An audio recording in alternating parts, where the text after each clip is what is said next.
Yes, I know everything's covered in a weird red light, but I can't fix it, and red's appropriate for Deadpool, so let's go with that. Hello, and welcome back to Max the Nerd. So today I'm going to be giving you my thoughts on the new movie Deadpool.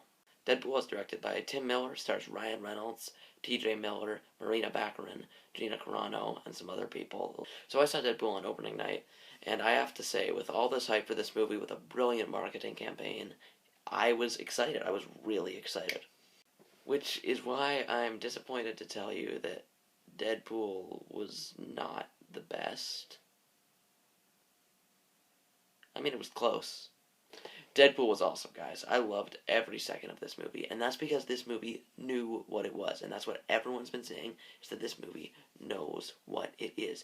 It knows we live in an age where we've been oversaturated by superhero movies, and it makes fun of the tropes. It's brilliant. It's just like Deadpool. This movie's so self-aware, but not so self-aware that it's ridiculous and annoying. There are movies like that. Almost all the jokes in this movie hit, and they're great jokes, and I think that's in large part due to Ryan Reynolds, who is awesome in this movie. Ryan Reynolds is great in this movie. He was born to play Deadpool. I love Deadpool as a character most of the time. He can get a little bit too obnoxious for me sometimes in the comics, but not in this movie. This movie finds that perfect balance. This movie is so good. Ryan Reynolds and TJ Miller have great interplay in the movie. They have great chemistry, and well, the supporting characters aren't in it as much, except for Colossus and Negasonic Teenage Warhead, who I'll get to. Colossus is great in this movie. He's basically comic book Colossus. He's giant. His mouth does look a little bit weird sometimes when he's talking, but the CGI in general is really good, and that it does only have a 58 million budget, which I wouldn't say no to, but it's small for a superhero movie. Negasonic Teenage Warhead works too. She sort of plays that angsty teen character that they actually make fun of in the movie. If you've seen it, you know what I'm talking about.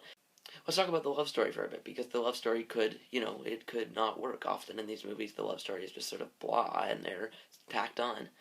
The love story in this movie is also great. It follows like an unconventional relationship that you wouldn't necessarily see in a regular superhero movie. The action in this movie is also really good.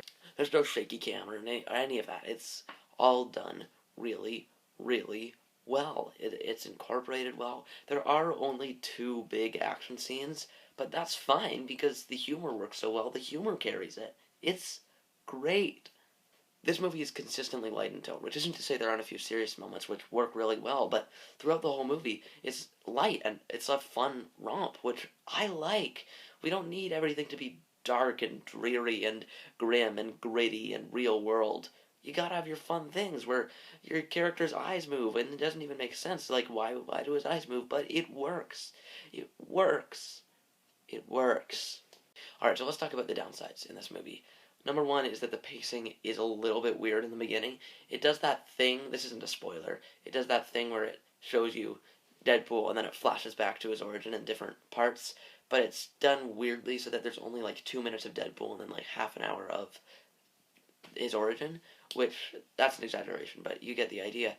And I think it would have worked if they spread it out, and I think it would have worked if they did it in one block, but as it is, it just feels a bit weird, because you get like a little bit of Deadpool and then a lot of Wade Wilson rather than equal time, which is weird. But I just wish they would have picked one. But it doesn't bring the movie down a lot.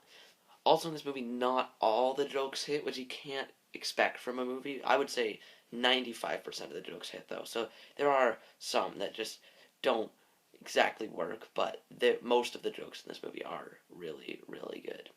This movie also has a great soundtrack. Like, it's got some bad music on it, wham. But it also has some good music. It has, actually gonna give it to you, which is I'm gonna be honest, I entered before that movie because it also has Shoop, which I thoroughly enjoy, and Calendar Girl, which is great in a cheesy '80s way. Was it from the '80s? I'm not gonna check. Guys, Deadpool was the most fun I've had in a movie theater in a long time. Well, it's not the best movie I've seen in a movie theater in a long time. It definitely was the most fun. It was just consistently light and so just fun all the way through. This movie is so good. Go and see Deadpool. Go and see it. It's so good. Now, I'm not sure what kind of rating system I want to do for these reviews, since this is my first actual movie review on my channel. So I think, I don't know, I'll try a couple things out. I guess for now I'll do like a thing out of 10. I would give Deadpool a solid 9 out of 10. This movie is really, this, guys, go see Deadpool.